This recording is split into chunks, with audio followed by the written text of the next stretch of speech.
NFC Championship between the Commanders and the Eagles in Philadelphia. We're going to pick it up middle of the first. Saquon on the right, Jaden Daniels on the left, and man, Saquon went off. All right, Jalen Hurts. This is like the first play of the game, quite literally. Saquon is gone. Could you imagine coming on this show and saying, hey, you got to get perimeter runs versus Washington's defense? Somebody really said does that. it. Somebody first said it. Play of the game, that stadium had to be off the charts.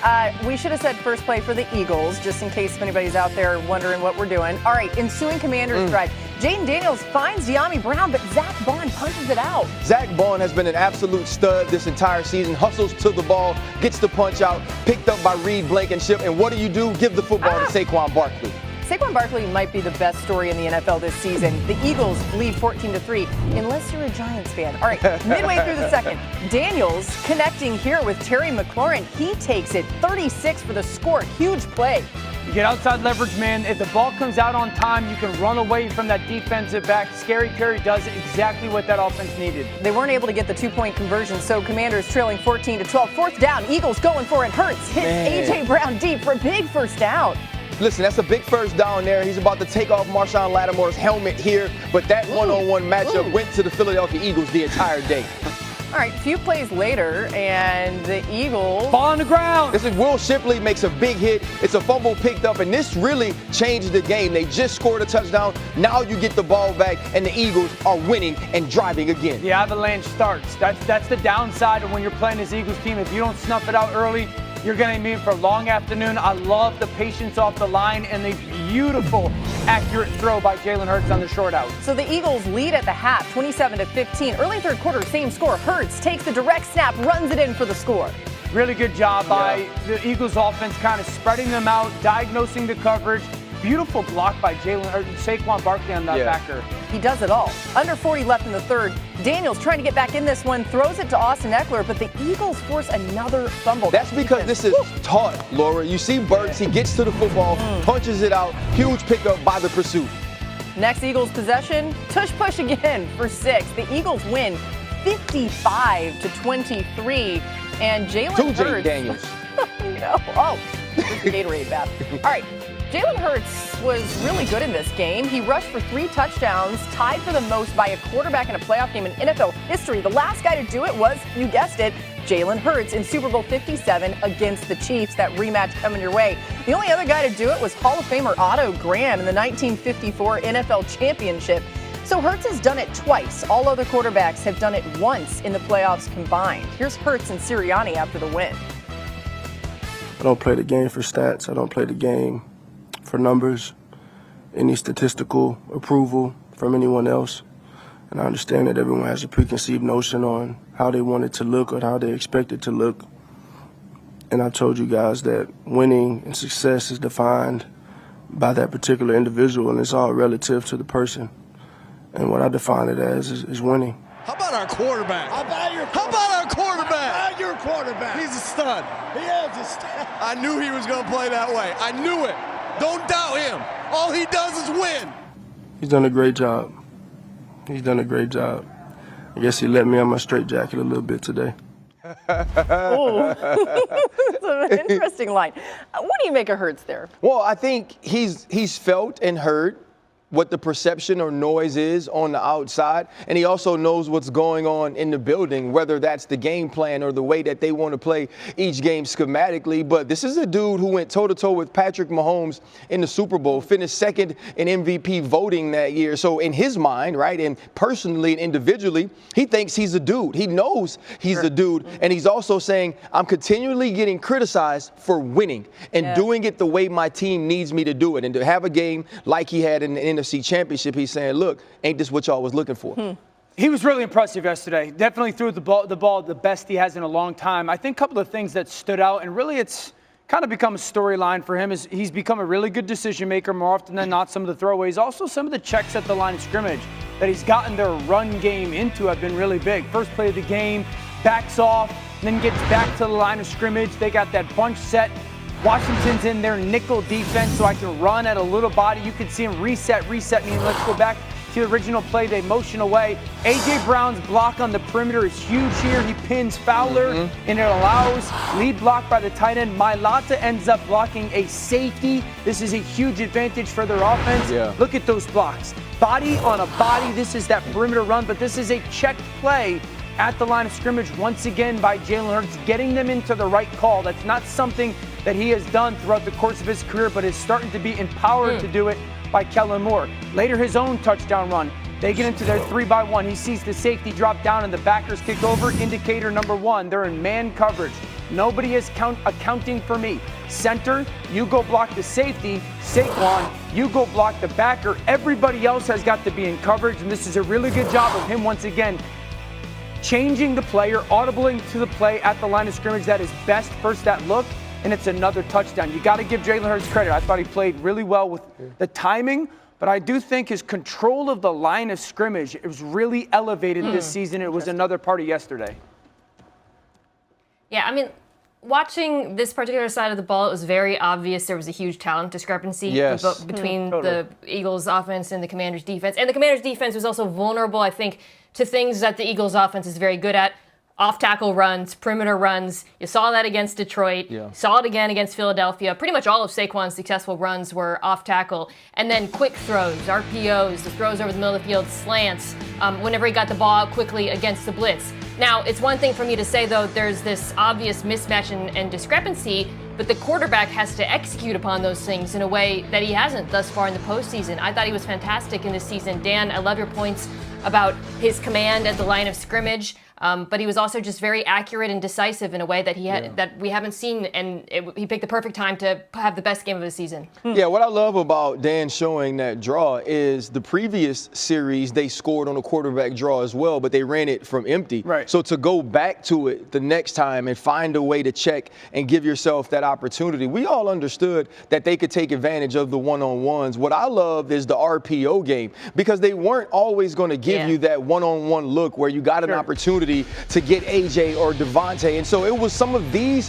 quick throws where they were trying to take away Saquon Barkley. Jalen Hurts didn't necessarily have to run it, and you're just getting the football out of your hands right now and allowing Dallas Goedert to get yards after the catch. It's some of these very simple things that spreads the football around, gets the ball out of Jalen Hurts' hands, but it also lets him get in the mood or get in the feel of their game where it's not one of those things where he's just turning around and handing it off all day.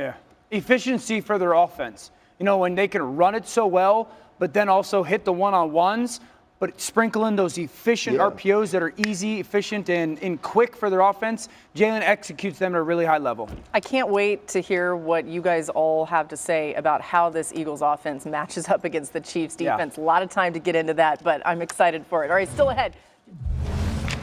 We're back on NFL Live. The NFC Championship, of course, happened on Sunday. Eagles hosting the Commanders for a chance to play in the Super Bowl. We're going to pick it up, middle of the first. Jalen Hurts, this is their first play of the game. Pitching it to Saquon Barkley. He's gone. He's out of there. This is very hard football. You got to just pitch the ball back to your guy, get lead blockers out in front of him, have him spin off a dude, then pull off from two more. Yeah, that's just how you draw it up. I was screaming from my kitchen, like, what just happened? Hey, give it to that guy. Ensuing Commanders drive, Jaden Daniels finds De'Ami Brown, but Zach Bond punching it out. Reed Blankenship recovers. Eagles start in Commanders territory. Of course, this defense, the one that runs through the football better and more than anybody, gets an early takeaway, and then Saquon, just a beautiful jump cut inside out, and it's 14-3 early on. Handshake, Eagles lead 14-3. Midway through the second, Daniels looking to respond here, connects with Terry McLaurin. Scary Terry takes it 36 for the score. He run like he's scared. This how Dan was running in to get up this morning when he thought my barber was going to rob him. Jump by Speedy. What? Don't have Dan paying for something. All right, fourth down. Eagles are going for it. Hurts hits A.J. Brown deep. A huge first down. Nice play. That's the connection, though. That's the problem with this offense. You want to play us one-on-one? will throw the ball deep and then the tush push once again. Eagles extend the lead 20-12. Ensuing kickoff, Jeremy McNichols receives a kick. It comes loose, though. Kenneth Gainwell recovers for the Eagles, looking for more points. Hey, listen, 2 running backs here make a play on special teams. Will Shipley with the hit. Kenneth Gainwell scoops the ball. This is a big play, getting the ball back to Jalen Hurts and A.J. Brown. And then they do that with it, right? Hurts to Brown by the pylon for the touchdown. Eagles lead at half, 27-15.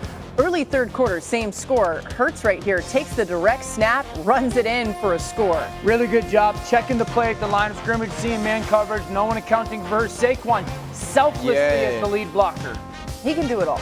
Under 40 left in the third. Daniels to Austin Eckler, but the Eagles defense, RC, continues to punch the ball out. This is huge. Listen, Burks pursuing to the ball. Austin Eckler gets up, doesn't protect it. A beautiful punch out, another scoop for the Philadelphia Eagles. 3 fumbles by the Commanders. In the next Eagles possession, the touch push again for 6. Eagles win 55-23. A great rookie season for Jade Daniels. But here's Sirianni on those takeaways that were key. There's a skill to be able to take the ball away when Eckler gets up off the ground. To be able to take a punch at the ball there like Nolan did. Will Shipley, I'm not sure he's tackled anybody before this year. Like Will Shipley, Kenny Gainwell on special teams, the contributions we've gotten from them, they were prime running backs in college that haven't had to tackle people. Like I don't think people understand how special that is. Like, and I get it, it's not going to be the pretty story or anything like that, but it is to us. It is to us. No, that was pretty cool. Clemson Tiger, Will Shipley. All right, the Eagles forced 4 turnovers in this game, which led to 28 points. They did a lot with the turnovers. Philly's gotten 41 points off turnovers so far this postseason, tied for the 4th most in a single playoff since 2000. 3 of the previous 4 teams on that list went on to win the Super Bowl, if you're keeping track. RC, just how important were those takeaways? I mean, they were extremely important. As well as Saquon Barkley and Jalen Hurts were playing offensively, the Washington Commanders were still in this game. And they were in this game for one reason. Their quarterback, Jalen Daniels, he continued to give them chances to stay in this game, but they convert this De'Ami Brown fumble into points. You go back to the Burks fumble, and that's converted into points as well. But more importantly, in the game that's 23-34, you now stop a scoring drive or opportunity for the Washington Commanders. These aren't things that just happen by circumstance or happen by accident. These are things that the Philadelphia Eagles have practiced, the way they pursue, the way they hunt the football. And you look at their entire season, it has been such a difference from what Sean Desai and Matt Patricia had, or the way they had them playing last year. It's about hustle, it's about toughness, physicality, and ball awareness. And that's why, for me, it's the closest defense we've had to the Legion of Boom. Wow. Since that time. Boy, Mina finna walk off the show. And that is said in reverence and respect, because they're not overly X's and O's. There is a reality of old school football where you're going to line up and you kind of know what they're going to do. And we're going to play with better leverage and better effort. We've talked about it on this show. Just watch the 3 guys at the bottom of the screen. You want to talk about being coached the right way. Perimeter screen's a big deal for Washington. Watch the shuffle, shuffle, trigger. Wow. Same time, shuffle, shuffle, trigger. Same time, shuffle, shuffle, trigger. And then play with the right leverage. Dejeen meeting the contact. Outside corner, keep leverage. Inside out flow. That's not by accident. That's taught. We've talked about it on this show. No defense in this league runs numbers to the ball with more effort consistently than the Philadelphia Eagles. This is a basic coverage. Watch Zach Vaughn. Tell me anybody runs to the football faster and with more effort than Zach Vaughn on this play. He punches at it. Now count the green jerseys near the ball. There's 6 of them. There's 3 for Washington. That's been the story of this defense. And I remember playing against the Legion of Boom and that Seattle defense and get into the line of scrimmage every play and be like, I know what you guys are in. And you think, oh, we're going to be fine. And all of a sudden the ball gets snapped. You're like, yo, my gosh, they move so fast. And they chase the ball so quick. And they're on top of you so quickly. I feel that way about this Philadelphia Eagles defense, and I have for the majority of this season. You know where it all starts, though, with them, Dan, or what all of their success flows from, and this is a Vic Fangio defense at its apex. They can stop the run without allocating extra people to the box. In this game, by the way, vast majority of the runs were into light boxes, 2.8 yards per carry between those backs running into light boxes. And because they can do that, because they can lean on those big players on the inside, Jalen Carter, Milton Williams, Jordan Davis, they can put more guys in coverage. And because they can put more guys in coverage in the middle of the field, they forced Jaden Daniels to throw the ball outside the numbers, and then they just choked him out. I mean, it was, I would say, domination, but also a defense really dictating to an offense, but it all flows out of their ability to stop the run without using extra numbers, Ryan. I mean, I think the beautiful thing which Mina is teaching people is like, these are just the pillars of defense. Number one is always stop the run. Number two is always limit explosives. And then number three is take the football away. This team does all of those things. And it's not just about who Howie Roseman has assembled. We saw a very talented defense last year not perform in this way. And yes, you had Cooper DeJean and you had Quinyon Mitchell, but you had the front four, right? Nakobe Dean ascends, Zach Bond, you bring him a guy who's relatively unknown. It's about teaching the fundamentals, run, hit, and be physical. Some of the best tackling teams are not just because guys are great at making one-on-one open field tackles. It's me knowing that Dan's standing there and Laura knowing that Ryan's standing here, so she understands there's only one way to approach and make that tackle. And that's why I think it's so interesting, because we're lauding Steve Spagnuolo and the Chiefs, and they are one of those defenses that confuse you. Different. They are X's and O's centric, and so it's a little bit of the opposite, but their foundations are in the same. But that's the thing you talk about, will stop the run. From an offensive perspective, I watch Philly do this at the defensive line all the time. They press, limit explosive plays. I watch people go crosser, and replace all the time. And then I watch them take away the ball because they're constantly punching at it. These are things that are habits of their defense. Almost feels like a mental decision that they're making, that they're going to play that way too. All right, new on NFL Live. How's it going, everybody? Villa Sports Network here. Just want to thank you guys for your support on the channel. Thank you guys for watching the video. Hope y'all enjoyed it. Also want to kind of remind you to don't forget to leave a like on the video, subscribe to the channel, and leave a comment on the video if you like as well. But regardless of the fact, thank you again for your support, and hope to see you on the next video.